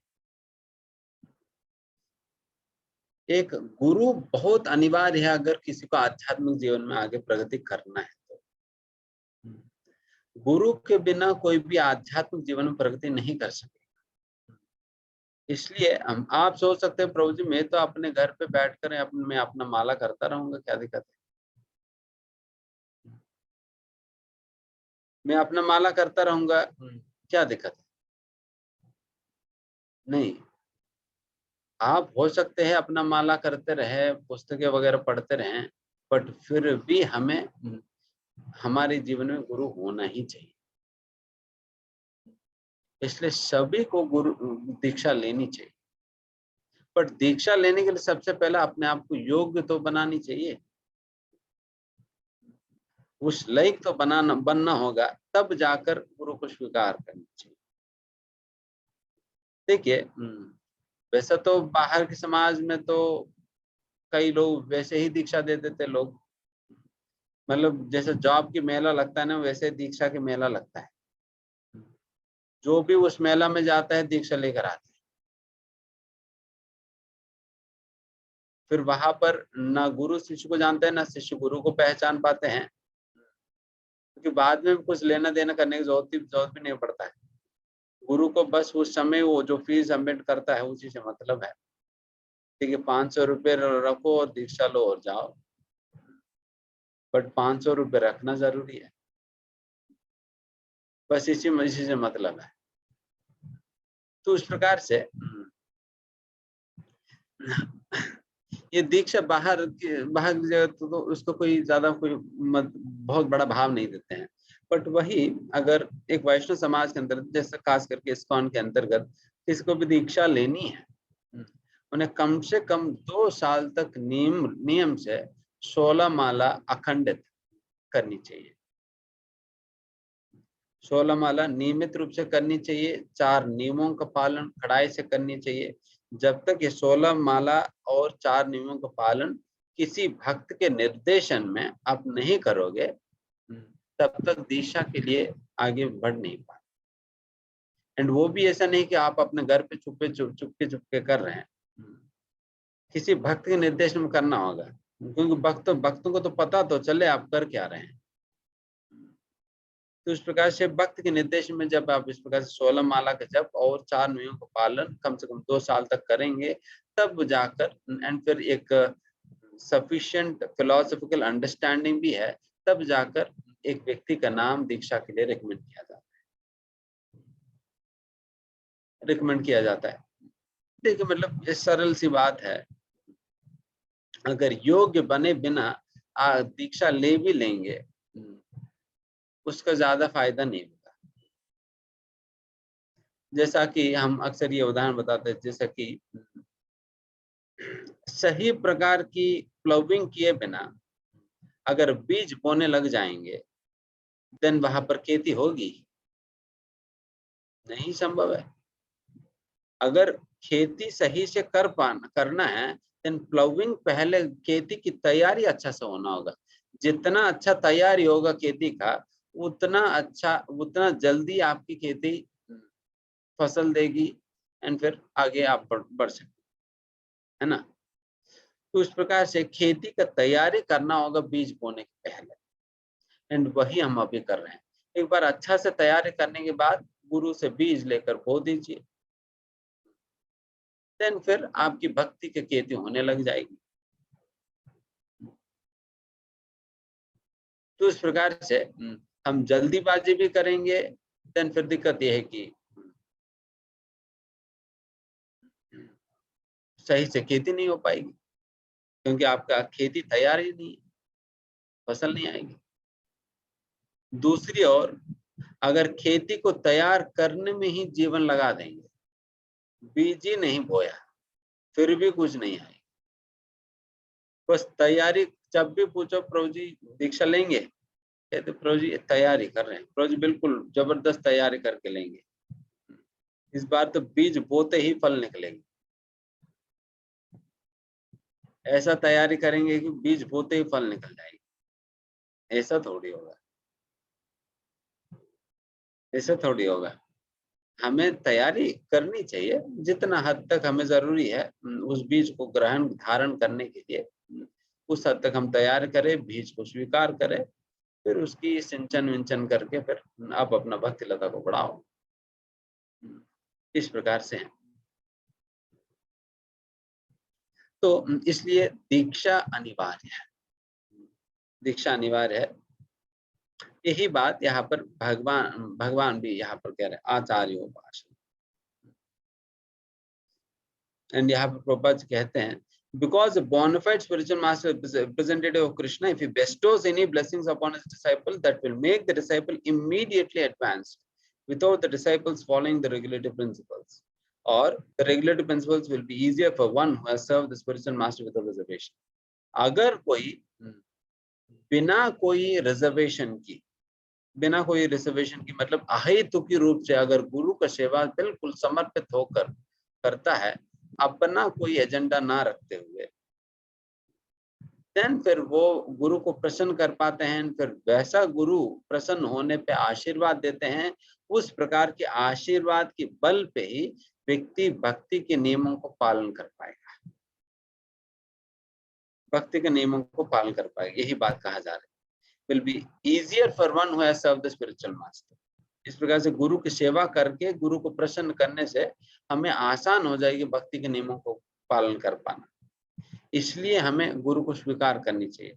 अगर आप अपनी ही क्षमता के आधार पे अगर आगे बढ़ने का प्रयास करेंगे, देन बहुत बहुत कठिन होने वाली है, बहुत कठिन होगी। अब वही अगर गुरु का सहायता के साथ हम आगे बढ़े, बहुत आसान हो जाएगी, बहुत आसान हो जाएगी। देखिए, गुरु के बिना फिर क्या होता है ना, बारंबार रीइन्वेंटिंग द व्हील होता रहेगा, बारंबार रीइन्वेंटिंग द व्हील होता रहेगा। वही अगर गुरु है तो वो सीधा निष्कर्ष बता देगा, ठीक है बेटा, मुझे अनुभव है इस बात की, इस रास्ते में जाएंगे तो ये समस्या आएगी, इस समस्या को इस प्रकार से समाधान किया जा सकता है, इसलिए चिंता मत करो, तुम इस प्रकार से जाओ, ये समस्या नहीं आएगी। तो इस प्रकार से रास्ता दिखाएंगे, सही निर्देशन देंगे, उनके अनुभव की फायदा हम उठा पाएंगे। बट आप खुद ही प्रयास करेंगे, देन फिर ठीक है, आप शुरू करो। कहाँ से? जो स्टोन एज मैन से आप शुरू करो। स्टोन एज मैन से अभी तक हमारे सिविलाइजेशन को बढ़ाने के लिए कितने हजारों साल लगा है, उसी प्रकार से आपको अभी उतने हजारों जन्म लगेगा भक्ति में सफलता प्राप्त करने। तो इसलिए आसान तरीका जो भगवान ने स्वयं रिकमेंड किया है उसको हम अपनाना चाहिए। क्यों कई बार लोग सोचते हैं कि अरे मेरा और भगवान के बीच में और कोई नहीं होनी चाहिए, बस मैं और भगवान। इतना आसान है भगवान से मिलना। आफ्टर ऑल एक प्रधानमंत्री से मिलने के लिए भी इतना सारे लोग होते हैं बीच में, वैसे भगवान से मिल पाना या भगवान को प्राप्त करना इतना आसान नहीं। तो इस प्रकार से यहाँ पर हम समाप्त करते हैं आज का सेशन। बाकी इन क्वालिटीज के विषय में अगले बार हम चर्चा करेंगे। फिर उसके बाद इस चैप्टर की थोड़ा सा डिफिकल्ट पार्ट में हम पहुंचेंगे, जो कि 13 से लेकर 19 श्लोक तक थोड़ा सा कंफ्यूजिंग है, तो वो चर्चा करेंगे। ठीक है, किनका प्रश्न है? यस, दिनेश प्रभु।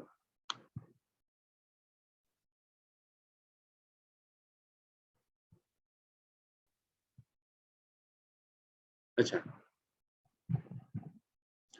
यस माता जी, जय श्री माता।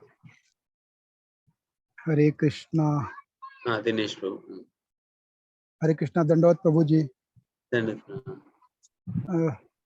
प्रभु जी, मेरा थोड़ा सा मतलब सभी प्रभु जी से, माता जी लोगों से क्षमा है कि शायद मैं अगर ज्वाइन करते, एक्चुअली टाइमिंग क्या है ना कि 7:30 मतलब मेरे को हाफ एन आवर रहता है ऑफिस में, तो मैं शायद 30 मिनट डिस्टर्बिंग रहता हूँ। आपकी आवाज कट जा रहे हैं प्रभु जी। हाँ, अभी आ रही है प्रभु जी? अभी आ रहे हैं, अभी आ रहे। मैं ये कह रहा था प्रभु जी कि मेरे ज्वाइन करने से किसी को डिस्टरबेंस तो नहीं होता है, क्योंकि मैं आधा घंटा मेरे को टाइम ऑफिस में मिलता है, उसके बाद मेरे को छुट्टी का टाइम हो जाता है, तो मैं कभी ट्रेवल करते हुए भी मतलब कोशिश करता हूँ कि आपको कभी छोड़ू नहीं, सुनता रहूं। हाँ नहीं प्रभु जी, वैसा कोई दिक्कत वाली बात तो नहीं। अच्छा है कि दूसरी आप बात जो प्रयास सर, कर रहे हैं। जी, दूसरी बात जो आज क्वेश्चन था सर प्रभु जी मेरा, कि आपने जो 24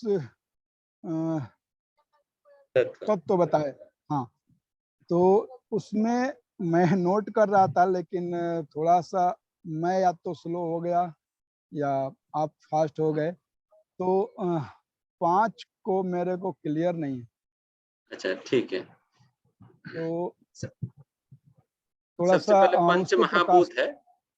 जी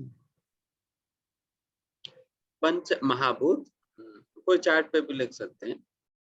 जी पंच महाभूत और 5 ज्ञानेंद्री, 5 कर्मेंद्रिया और 5 इंद्रिय विषय या 5 इंद्रिय विषय कहो या सेंस ऑब्जेक्ट्स कहो।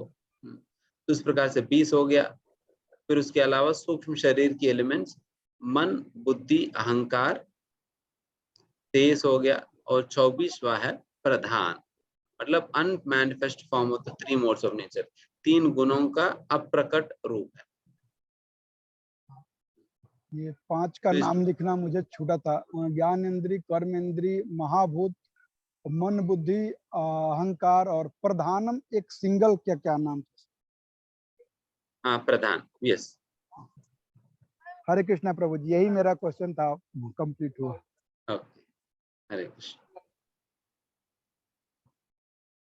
यस, हरे कृष्णा प्रभु जी, दंडवत हरे प्रणाम, कृष्ण। सभी भक्तों को प्रणाम। प्रभु जी, मेरा क्वेश्चन था कि आज जो सेशन आपने लिया ये वाकई बहुत सीरियस मैटर है, मतलब समाज में ये जो हमारे परिवार को स्थापित या जो वैदिक कल्चर है हमारा। प्रश्न ये है मेरा कि जैसे घर में अगर कोई एक भक्त है, जैसे डिवोटी फैमिली है तो उसमें प्रॉब्लम नहीं है, डिवोटी फैमिली में बच्चे भी उस तरह से ही आगे आ रहे हैं, सीख रहे हैं। लेकिन अगर कोई एक डिवोटी है, लाइक एग्जाम्पल ऑफ माइन, तो उसमें अगर मैं अपने बच्चों को गुरुकुल भेजना चाह रही हूँ, अगर मुझे समझ में आ रहा है कि ये जो हम बच्चों को सिखा रहे हैं आज की education, that is money minded, कि हम पैसे छापने की मशीन बना रहे हैं हमारे बच्चों को। अगर हमको नैतिकता उनको सिखाना है तो उनको कहीं ऐसी जगह भेजना है जहां इस तरह की शिक्षा है, जो कि हमारे गुरुकुल में होता था, जो अभी नहीं है। अगर मैं मेरे बच्चे को भेजना चाहती हूँ लेकिन फैमिली सपोर्ट ना करे, उनको ये इनसिक्योरिटी है कि आगे फ्यूचर में जाके बच्चा कैसे करेगा, तो एक फैमिली है जो डिवोटी जैसे फैमिली है, वो आइडल है हमारे लिए, उनके बच्चे परिवार सब कर रहे हैं। लेकिन हम कैसे बड़े, मतलब मैं कैसे अपने परिवार को जैसे बताऊं कि इस तरह से आइडल देख रहे हैं वो मुझे, लेकिन उस चीज को वो मतलब अपने में लेने को डर लगता है क्योंकि समाज ऐसा नहीं है। तो यू गॉट माय पॉइंट प्रभु जी। तब मुझे कैसे उनको समझाना है और कैसे उनको उस तरह से आगे बढ़ाना है कि उनको ये इनसिक्योरिटी ना हो कि फ्यूचर ब्लैंक है। क्योंकि ये जो एजुकेशन है ये प्रैक्टिकल लाइफ तो नहीं है, वो आज हमको समझ में आ रहा है, लेकिन हमारा टाइम तो चला गया। अब हम आए 50 साल में सीख रहे हैं भक्ति, लेकिन बच्चे को अगर अभी से ही दे दें तो वो आगे फ्यूचर में इस तरह से तो नहीं भटकेंगे। इसके लिए फर्स्ट ऑफ ऑल क्या है कि इस प्रकार की वैदिक व्यवस्था को स्वीकार करने के लिए सबसे पहला उनको आध्यात्मिक जीवन में लाना ही होता है, बिकॉज आध्यात्मिक जीवन से ही उनको रीजनिंग अंडरस्टैंडिंग मिलेगा वैदिक मॉडल को क्यों एक्सेप्ट करें। एंड आज के बच्चों, आज की जो बच्चों में जब तक उनको प्रॉपर लॉजिक एंड रीजनिंग नहीं मिलता है तब तक वो कुछ भी स्वीकार नहीं करेंगे।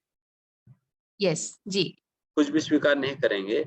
उनको वो लॉजिक एंड रीजनिंग के साथ हमें फिलॉसफी को प्रेजेंट करना होगा, जिस प्रकार से श्रील प्रभुपाद जी ने प्रेजेंट किया है जी, थोड़ा सा मॉडर्न कॉन्टेक्स्ट में प्रेजेंट हाँ, करना होगा, तब जाकर स्वीकार करेंगे। एंड स्पेशली अगर हम बताएंगे तो शायद मुश्किल पड़ेगी उन लोगों को स्वीकार करना। रैदर उन्हीं का ही एज ग्रुप के लोग जब इसके विषय में चर्चा करेंगे, कुछ एक्टिविटीज वगैरह करेंगे उसके संदर्भ में, देन उन लोगों को रिलेट कर पाना आसान पड़ता है। हमें तो ओल्डीज के रूप में निकाल देंगे लोग जी। बट वही अगर उनकी एज ग्रुप के लोग इस प्रकार की चर्चा वगैरह करेंगे देन फिर संभव हो पाता है। इसलिए उस प्रकार की प्लेटफॉर्म्स देने के लिए ही मंदिर के अंतर्गत अनेक प्रकार के फॉरम्स बनाए जाता है। जैसे उदाहरण के लिए बिल्कुल छोटे बच्चों के लिए फॉरम है जहां पर छोटे छोटे बच्चों के लिए पढ़ाया जाता है। फिर उसी प्रकार से जो टीनेज में आ जाते हैं 10 इयर्स से लेकर 16 इयर्स तक, उनके लिए भी एक फॉरम बनाएंगे टीनेज फॉरम करके। वहां पर उनको उसी उम्र के बच्चे होंगे एंड फिर उसी उम्र के संबंधित एजुकेशन उनको दी जाएगी।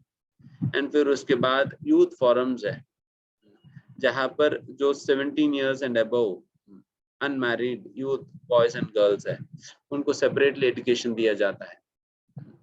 मतलब सभी के लिए अपने अपने ग्रुप्स और अपने एज ग्रुप के लोगों के साथ बैठकर चर्चा करके समझने का एक प्लेटफॉर्म। तो इस प्रकार के प्लेटफॉर्म्स क्रिएट किया जा रहे ताकि इस एजुकेशन को फैसिलिटेट करने के लिए मॉडर्न लोगों के अंतर्गत।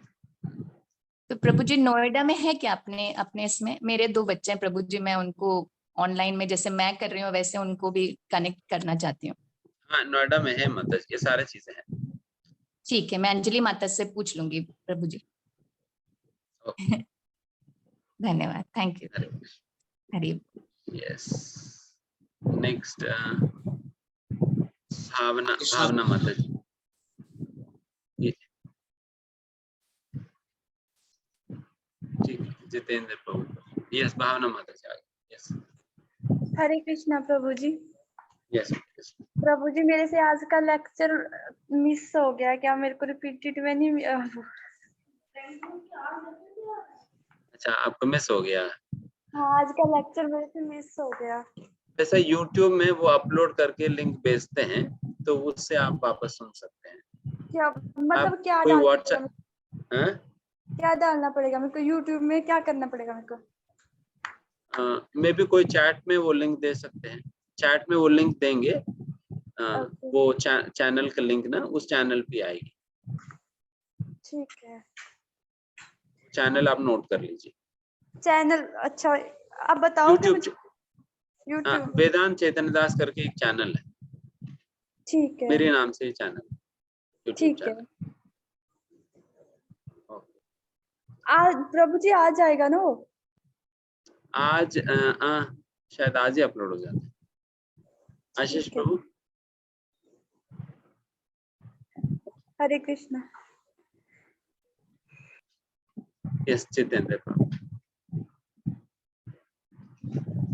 हरे कृष्णा प्रभु जी।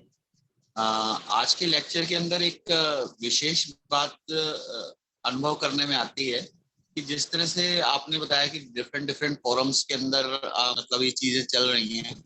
एक चीज बड़ी सोचने वाली है कि मॉमडन्स के अंदर या क्रिश्चियंस के अंदर कोई भी बच्चा, कोई भी किसी भी लेवल का बच्चा उनसे कोई सवाल नहीं करता, वो उसको एज इट इज एक्सेप्ट करता है। आपने देखा होगा वो लोग ज्यादा सवाल नहीं करते। बाइबल्स के अंदर अगर कोई चीज है तो वो एज इट इज एक्सेप्ट करते हैं। इवन कुरान के अंदर कोई है, उसमें लॉजिक है नहीं है, समझ आ रहा है नहीं आ रहा, वो एक्सेप्ट करते हैं।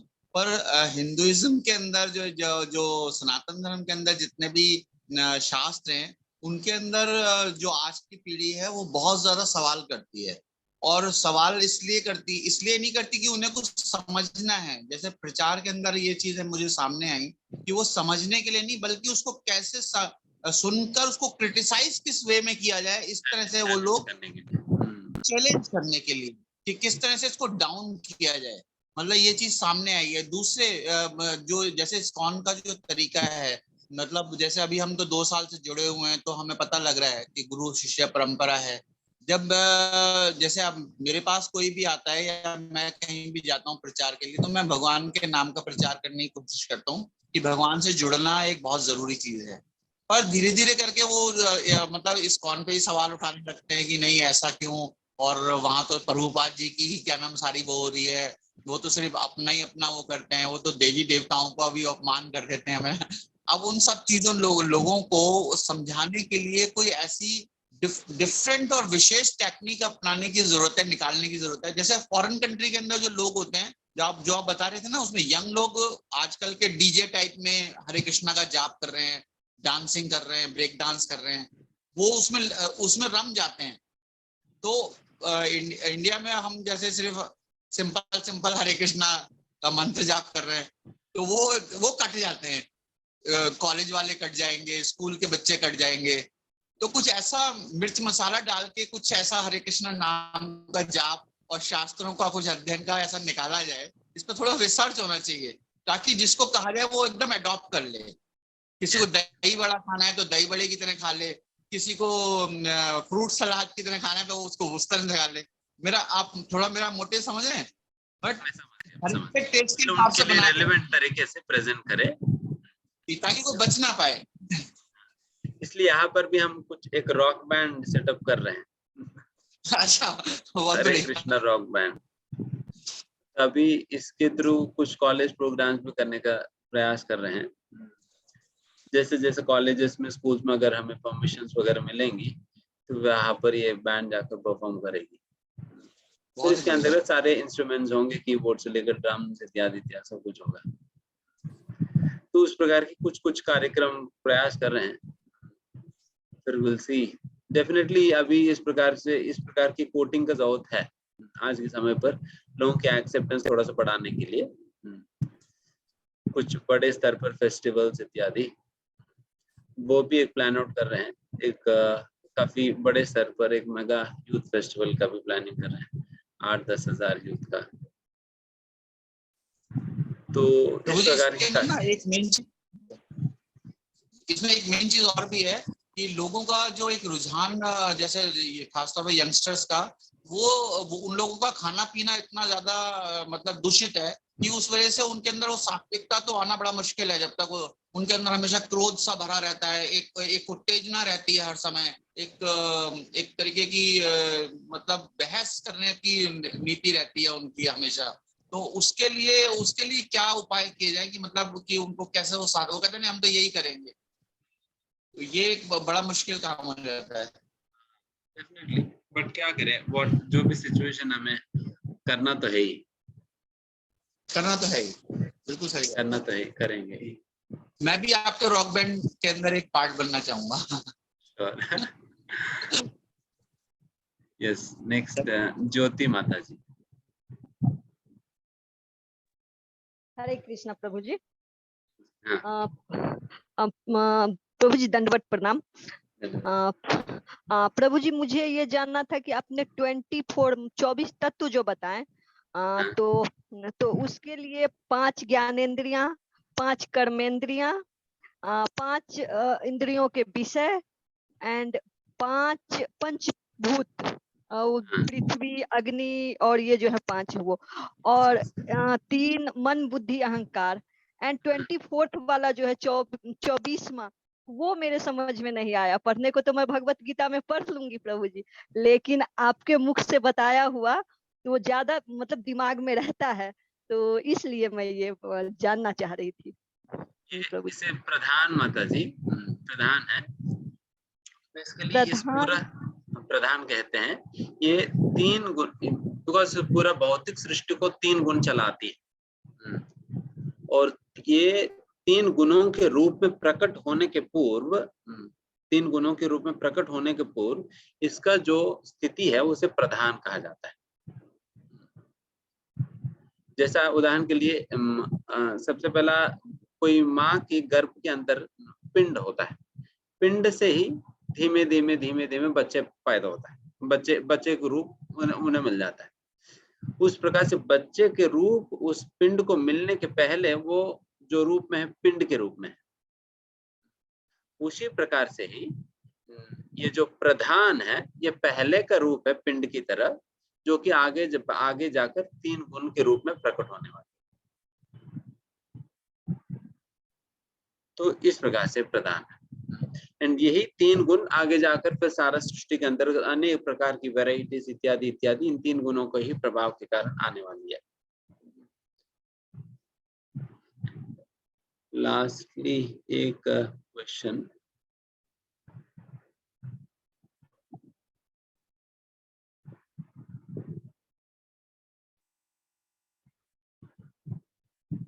डेफिनेटली जो टीनेजर्स है वो अपने पीयर ग्रुप में ज़्यादा मिंगल होना चाहते हैं, बिकॉज उनको लगता है कि ये लोग हमें बहुत अच्छा समझते हैं। इसलिए यहाँ पर भी, जैसा यहाँ पर टीनेज फोरम जो बनाया हुआ है, उन लोगों को हमने इसी बात के विषय में बताया कि सिंपली वहां पर जाकर आप भाषण देंगे तो लोग सुनेंगे नहीं, भाषण देंगे तो सुनेंगे नहीं। उनके लिए कुछ एक्टिविटी चाहिए, उनके लिए कुछ एंगेजमेंट चाहिए, बिकॉज उनके अंदर बहुत पैशन है, स्पेशली टीनेज ग्रुप में। एंड सबसे ज्यादा लोग गलत रास्ते में इसी उम्र में जा रहे हैं, आज के समय पर इसी उम्र में जा रहे हैं। तो अगर इस उम्र में अगर हम कैसे भी करके बच्चों को अगर संभाल सके, देन हम सफल हो जाएंगे। बट इस उम्र में कहीं पर भी छूट जाएंगे, देन फिर दिक्कत होगी। एंड इस उम्र में प्रॉब्लम यही कि आप जितना पकड़ कर रखना चाहेंगे उतना भागेंगे, बिकॉज वो लोग रिलेट नहीं कर पाते हम लोगों से। एंड इसलिए फिर उन लोगों को वैसे कंपनी देने का प्रयास करनी चाहिए जो बच्चे इसी प्रकार की पद पर रहकर प्रैक्टिस करने का प्रयास करें। जब उस प्रकार की एसोसिएशन उनको देकर फिर उनको उनके रिलेवेंट एंगेजमेंट्स, एक्टिविटीज वगैरह देंगे ना, देन फिर वो लोग धीमे धीमे कल्टिवेट होंगे। नहीं तो जबरदस्ती करने का प्रयास करेंगे तो देन फिर बहुत रिबेलियस बन जाएंगे, बहुत रिबेलियस बन जाएंगे। इसलिए इन बातों को ध्यान रखते हुए उनके साथ बहुत डेलिकेटली डील करना होगा, क्योंकि आजकल बच्चों के पास इंफॉर्मेशन खूब है। आप जितना नहीं जानते उससे 10 गुना वाला जानते हैं। कुछ इंफॉर्मेशन देने की जरूरत नहीं पड़ता उन्हें, बहुत इंफॉर्मेशन उन्हीं के पास है। उस इंफॉर्मेशन एबंडेंट है आज के समय पे।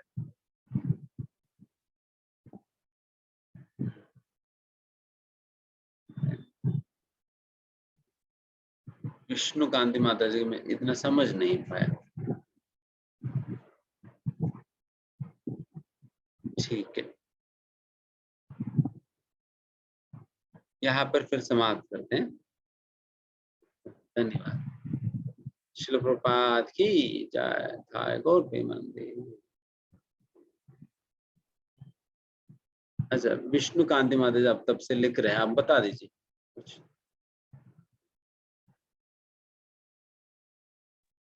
हरे कृष्ण प्रभु जी, प्रणाम। प्रभु जी, जैसे हम भगवान की भक्ति में हैं, भगवान की भक्ति में हैं और हम चीजें कर रहे हैं, जैसे जिस प्रकार उठना है, शंख बजाकर भगवान की आरती अर्चना जप करना है, तो इन सब चीजों से दूसरों को पता चल जाता है। जब शंख बजते हैं या जिस समय घंटी बजती है, भगवान को बार बार भोग लगाते हैं, तो उससे जो दूसरे हैं वो जेलसी या द्वेष करने लगते हैं, और हम उन्हें समझाते भी हैं तो वो नहीं समझते हैं, और इस तरह से ऊपर छत पे रहने वाले हैं तो वो हमें परेशान करते हैं। ये इस परिस्थिति में हम क्या करें? और जबकि हम अगर कोई दूसरा स्थान भी नहीं मिल रहा है, ऐसी परिस्थिति में हम कैसे करें? समस्या तो शुरुआत से ही माता जी 500 साल पहले जब चैतन्य महाप्रभु के समय पे भी ये समस्या था। जब जी फलवेद श्रीधर भी अपने कुटीरा में बैठकर जब भजन करते थे, इन सभी लोग कंप्लेन करते थे, अरे तुम चिल्ला क्यों रहे हो, खाने वाने के लिए कुछ मिला नहीं क्या, भूखे पेट होने के कारण तुम इतना चिल्ला रहे हो, तो हमें सोने नहीं देते हो। तो 500 साल पहले चैतन्य महाप्रभु के समय पर भी समस्या था। एंड उसी प्रकार से सभी ब्राह्मण लोग जाकर श्रीवास पंडित के ऊपर कंप्लेंट कर दिए थे ना गवर्नर को, अरे ये तो इनके घर पे खूब कीर्तन होता है और कीर्तन में खूब चिल्लाते ये लोग, और हमें बहुत डिस्टर्बेंस हो जा रहे हैं। ये समस्या तो शुरुआत से ही है, तो आपकी नया समस्या नहीं है। लेकिन हम बहुत धीमे धीमे ही करते हैं, लेकिन मतलब ऐसा नहीं है कि दूसरों को परेशान करें। बहुत आराम से करने और भी कम करते हैं, लेकिन फिर भी वो इसे कंटिन्यू कर रहे हैं। छत को खटखट करना, जब हम आरती करते हैं तो शंख घंटी बजती है तो वो लोग ऊपर से ठोकना शुरू कर देते हैं। आई डोंट नो, मैं नहीं समझ पा रही हूँ, समझाने पर भी वो नहीं समझ रहे हैं और बड़ी दिक्कत हो रही है मुझे। ऐसे क्या कर, डेफिनेटली ये थोड़ा सा समस्या है, हम बहुत ज्यादा कुछ कर भी नहीं सकते इसमें, ज्यादा से ज्यादा हम वहां से शिफ्ट भी कैसे कर पाएंगे, क्योंकि जैसे मंदिरों में भी कई जगह ऐसा समस्या है, कई मंदिरों में ऐसा समस्या है।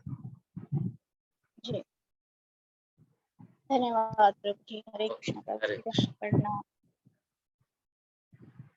ओके, श्री प्रभुपाद की जय। हरे कृष्णा। आज के सेशन में प्रभु जी ने हमें क्षेत्र और क्षेत्रक के बारे में बताया, जिसमें जितना क्षेत्र हमें मिलता है उसी क्षेत्र में रहकर हमें कार्य करना होता है, उससे बाहर नहीं जा सकते हम। एंड हमारे कर्मों के आधार पर हमें हमारा क्षेत्र मिलता है। एंड ब्राह्मण के गुणों के बारे में बताया प्रभु जी ने कि जो विद्वान है सभी को एक दृष्टि से देखता है, बट आज के जो मटेरियल एजुकेशन है उसमें समता का भाव कहीं नहीं दिखता हमें। ये सब प्रभु जी ने इस सेशन में हमें बताया, तो हम प्रभु जी का 3 बार हरि बोल बोल के स्वागत करेंगे। हरि बोल, हरि बोल, हरि बोल। और लास्ट में एक और अनाउंसमेंट है, आने मतलब 30 सितंबर से प्रभु जी का फिर से भगवत गीता का कोर्सेज स्टार्ट हो रहा है, तो आप लोग उसमें अपने रिलेटिव, फ्रेंड्स, अपने कलीग्स, जो भी आपके पड़ोसी हैं उनका रजिस्ट्रेशन आप करा सकते हैं। किसी का भी ग्रुप्स में आपको लिंक्स वगैरह मिल रहे होंगे सभी को। और नेक्स्ट डे मतलब अल्टरनेट डे पे हम लोग ग्रुप में सारी लिंक शेयर कर रहे हैं रजिस्ट्रेशन का, तो नेक्स्ट डे आपको फिर मिल जाएगा वो लिंक, तो आप जितने से ज्यादा रजिस्ट्रेशन करा सकते हैं सभी लोगों का रजिस्ट्रेशन कराएं। ठीक है, सभी का बहुत बहुत धन्यवाद आपका सेशन अटेंड करने के लिए। हरे कृष्णा।